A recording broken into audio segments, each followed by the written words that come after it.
January 1945. Somewhere in the frozen darkness of occupied Poland, a man is running.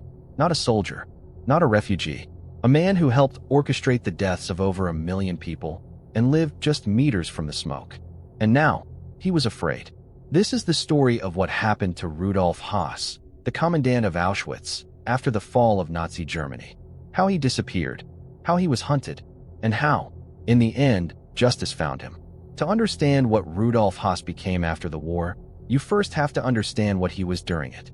Rudolf Franz Ferdinand Höss was born in 1901 in Baden-Baden, Germany. He did not look like a monster. He was quiet, organized, obedient, a man who saw himself as nothing more than a soldier following orders. He fought in World War I as a teenager, joined the Nazi Party in 1922, served prison time for political violence, and by the late 1930s, he had risen through the ranks of the SS camp system, a bureaucrat of brutality, climbing one step at a time. In May 1940, Heinrich Himmler gave him the assignment that would define him forever. He was made commandant of a new camp, built near a small Polish town, Auschwitz. The Germans called it Auschwitz. What followed was not chaos. It was not madness. It was something far more disturbing. It was efficiency. Under Höss, Auschwitz became the largest killing center in human history. He oversaw the gas chambers, introduced Zyklon B after deciding earlier methods were too slow. Trains arrived from across Europe, Jews, Roma, Soviet prisoners, Polish civilians, and Höss processed them like inventory. By the end, more than 1.1 million people were dead. Over 90% of them were Jewish. And every evening, he went home, to his wife, to his 5 children, to a villa beside the camp, with a garden, a pool, and smoke rising in the distance. He was, in every sense, the architect of industrialized death. And in January 1945, as the Red Army closed in, that architect needed to disappear. By the autumn of 1944, everyone inside the Nazi war machine knew the truth. The war was lost. On the Eastern Front, the Red Army was pushing west, unstoppable. City after city fell. And with every advance, they uncovered the evidence. Not rumors, not reports, evidence. For the men who ran the camps, this wasn't a distant threat. It was a death sentence marching toward them. Rudolf Höss was no longer the full commandant of Auschwitz by this point. He had been replaced in 1943.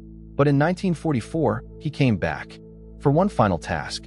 What followed became known as Action Höss, the rapid deportation and murder of over 430,000 Hungarian Jews in just 56 days. Even by Auschwitz,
quietly trying to become someone else.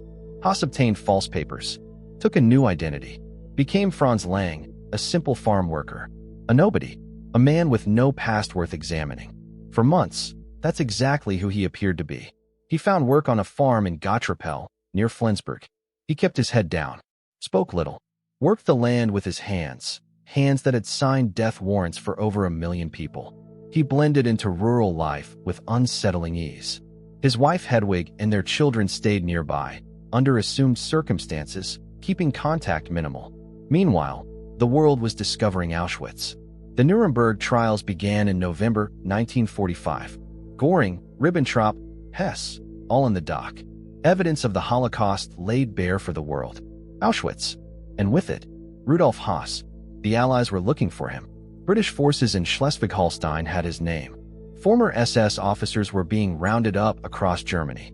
The net was tightening, slowly, methodically, in the same way Höss had once trapped those who could not escape.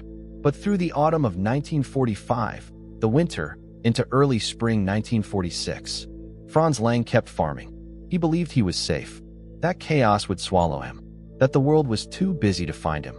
He was wrong, because someone who knew exactly who Franz Lang really was about to talk. The 11th of March, 1946. Before sunrise, the farmhouse in Gottrapel was cold, silent, still.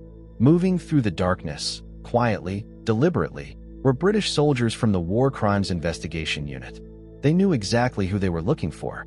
The tip had come from Höss's own family. Under questioning, his wife Hedwig revealed where he was hiding, where Franz Lang was working, what name he was using. In the pre-dawn darkness, the British came for him. They entered the farmhouse and found him asleep in a farmer's bed, wearing farmer's clothes, living a farmer's life.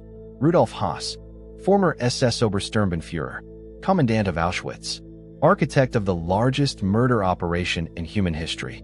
He did not go quietly. At first, he denied it. Franz Lang, he said, just a farm worker, just a nobody. The soldiers were not persuaded. Höss resisted, both verbally and physically. According to Sergeant Bernard Clark, it took force to subdue him. But once the resistance crumbled, something changed. He confirmed who he was. Taken into British custody, transferred to a holding facility, prepared for interrogation. After years of commanding life and death, Rudolf Höss was now powerless. But what happened next was even more chilling.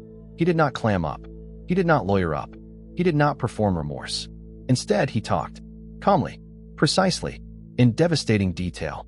The man who ran Auschwitz was about to explain, in his own words, exactly how he had done it. And the world was about to hear it. There is a particular kind of horror that has nothing to do with rage or madness. It is the horror of calm, of precision. A man sitting across a table and explaining, in the measured tone of a mid-level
pages, later published as Commandant of Auschwitz.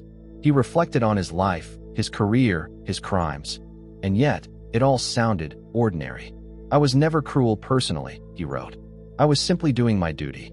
A soldier following orders. It was the oldest defense in the book, and it would not save him. Because Höss was not judged at Nuremberg. He was sent back. Back to Poland. Back to the country where his crimes had been committed. Back to Auschwitz. There is something deeply deliberate about where Rudolf Höss was tried. Not Nuremberg. Not a British or American military tribunal. Poland. The country that had suffered more than almost any other. The country where Auschwitz had been built. The country whose soil still held the ashes of over 1 million human beings. In May 1946, Höss was extradited. to Polish jurisdiction, to face the Supreme National Tribunal of Poland. A homecoming of reckoning. The trial opened on March 11, 1947, exactly 1 year after his arrest. The charges were sweeping, precise, undeniable. Murder of millions, genocide, forced labor, systematic torture, industrial-scale destruction of human life. Höss sat in the dock, composed, neat, attentive. Some say he even took notes as the charges were read. The evidence? Not circumstantial, not reconstructed. It was his own words, his own records, his own confessions. His defense tried the old argument. I was following orders. But the Polish court was not moved. Survivor testimony was heard. Witnesses who had stood on the selection platforms, who had lost family to the left or right, who had endured the unimaginable. Höss listened, impassive, bureaucratically still. But when the full scale of death was read aloud, even Rudolf Höss seemed to flinch. On April 2, 1947, the verdict came. Guilty on all charges. Sentenced to death by hanging. And the location chosen? Not Warsaw. Not neutral ground. Auschwitz. The place of his crimes. And on a gray April morning, that is exactly where they took him.